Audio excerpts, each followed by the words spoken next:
How y'all doing today? Let me get my papers. Now, today what we're going to be talking about is income elasticity, or income elasticity of demand. If you want to be let me get right here so you can see.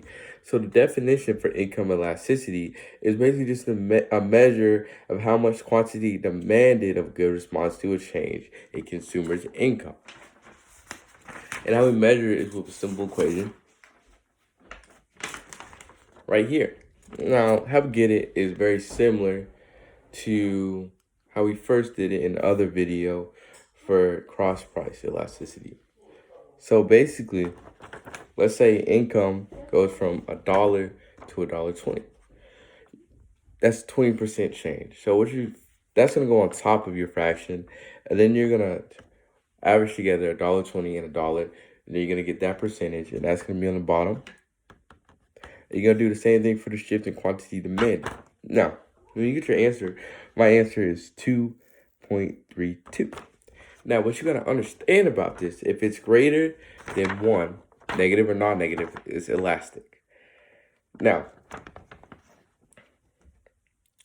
also you gotta understand is, if it's less than 1, it is showing that product is inelastic. And it also shows us another thing, if a good is normal or inferior. So normal good, for example, would be close. Even if your income increases 40%, your demand for clothes is also going to increase, and it's going to be positive greater than 1. So it's in a normal good that's elastic. So, because you're always going to buy clothes even if you get rich. Now, an inferior good would be Quaker Oats. Now, you're going to eat this when your income is very low. But if you become a millionaire, you're probably not going to eat this no more. So that's going to be less than 1, and it's going to be negative, inelastic, and inferior good. Now, when your elasticity, also how big your elasticity is. Now, if you have a very big elasticity, that is probably a luxury good. Your diamonds, your Ferraris, your expensive cars. Now, another big thing is if the number are equal. Your income increases, and then how much you buy that product increases. That's going to be 1, and that's going to be unit elastic. Or let's say your income goes down 20%, the quantity demanded of that good goes down 20%. That's also unit inelastic. Now, let's say something that's going to be, that's going to be not elastic because it's 1. That's going to be unit elastic. Now, an example of a product that is unit elastic will be water. Because you're going to keep buying it no matter what, up or down. There's always going to be, you're going to keep buying it no matter what. If your income goes up 20%, you're just going to buy some more water because you have money to buy water. Now, if the price goes down 20%, you're going to buy less water, but you're still going to buy water. Oh, I didn't see you there. I was just on my way to make a peanut butter and jelly sandwich. Oh, well, glad we got some compliments here. That reminds me of cross price elasticity. So let's talk about it. Oh, I didn't see you there. I was just on my way to make a peanut butter and jelly sandwich. Oh, well, glad we got some compliments here. That reminds me of cross price elasticity. So let's talk about it. How y'all doing today? So today we're going to be talking about cross price elasticity. And what is cross price elasticity? It is just the quantity demanded of one good changes as the price of another good changes. And we use a formula to calculate it. It is right here.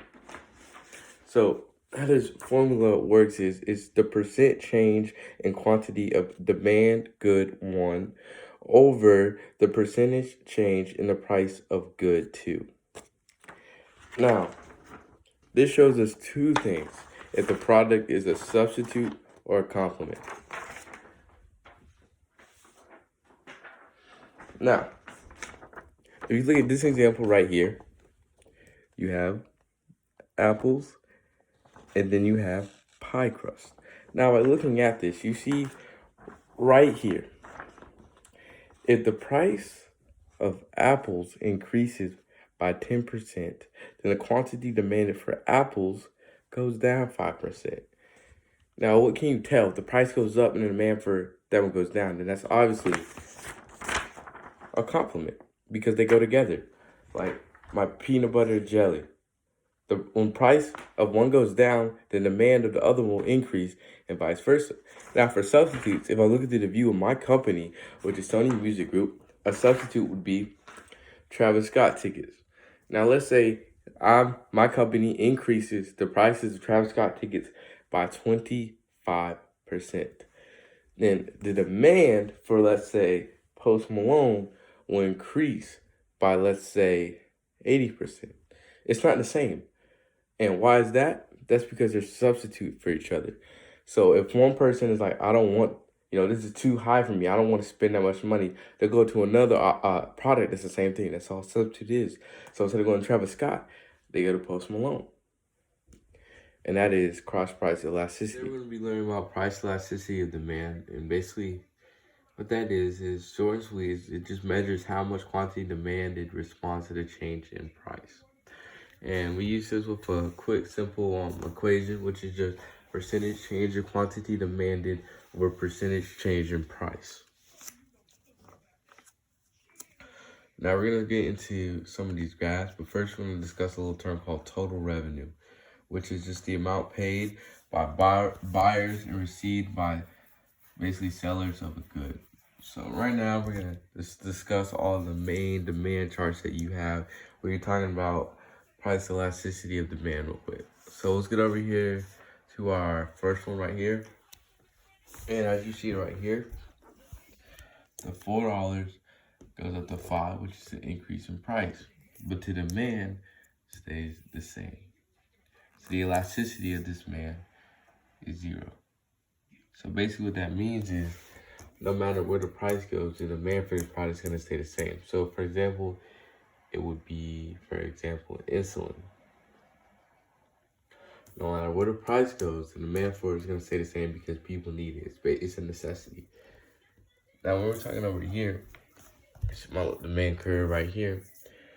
This one is increasing by 22%, and this is also 11% increase. So you already know because this is increasing 22%, but this is only increasing 11%, that this is going to be less than 1. So this is inelastic. Now, when we're coming over here to the middle, see the demand curve here, and see how it's going, 4 to 5, so it's a 22% increase. And this right here leads to a 22% increase right here. Since they're even, that means that this equals 1. So wherever it goes, the demand is going to stay the same. So the price increased by 20%, the demand increased by 22%. Price goes down 22%. I did that wrong. If the price increases to 22%, the demand will go down 22%. But if the price decreases to 22%, the demand goes up 22%. So it stays together and it stays the same. Now, right here on this one, 4 to 5 is 22%. And then you have right here, which is a 67% decrease in the quantity demanded. So this is going to be greater than 1. So it's going to be elastic. Now we're coming over here. This is $4 right here. And it's basically saying, at $4, consumers will buy, any quantity.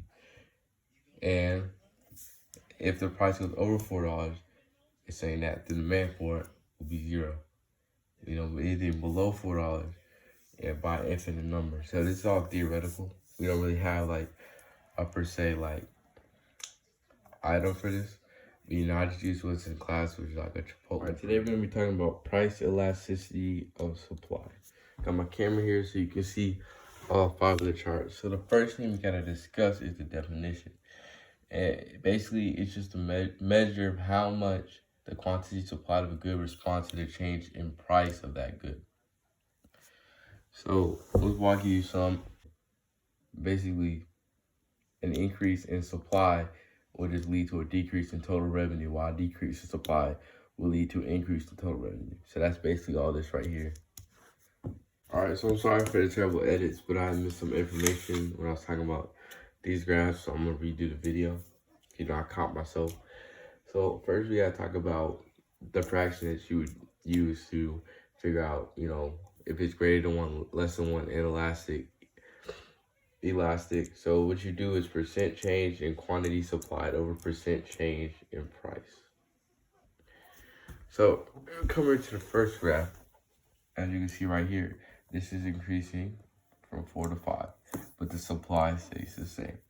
So basically it's saying wherever the price goes, that same amount is still going to be supplied, no matter where the price goes. So I guess a good example would be like, let's say like insulin. No matter where the price goes, they still gotta supply that same amount because you have people that depend on it. We'll just be like, quote unquote, let's just come up with a situation. So you have like a utopia where you have like the government is like, you have to produce this amount of insulin every time. And the price may vary or change, but they always gotta keep the supply the same or people will die without the insulin. Now let's come over here to the next one right here. So I can use this in the scope of my business on the music level by talking right here. Increase by 22%, 4 to 5. And then right here we have 100 to 10, which is 10%. So you see this is less than 1, so it's gonna be, inelastic.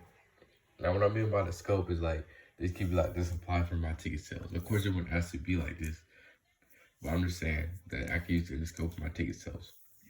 That's the price for, the price for it to goes up and up. You see how the supply, increases, by a small amount, by 10%. Then we come over here to the middle. And, this is increased by 22%. And this right here also increased by 22%. So this is unit elasticity. So, it's going up by the same amount and going down by the same amount. And then right here, as you see right here, this is going to be 100 to 200 is going to be 67% in quantity supplied increase. And right here is 22%. As you saw already, this is going to be greater than 1. And the last one right here is a special case. So it's saying, basically at any price over this or for the quantity supplied into infinite. And down here at exactly like $4, producers will, supply any quantity.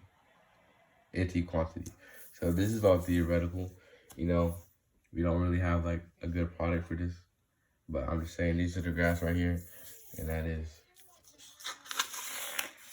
the video.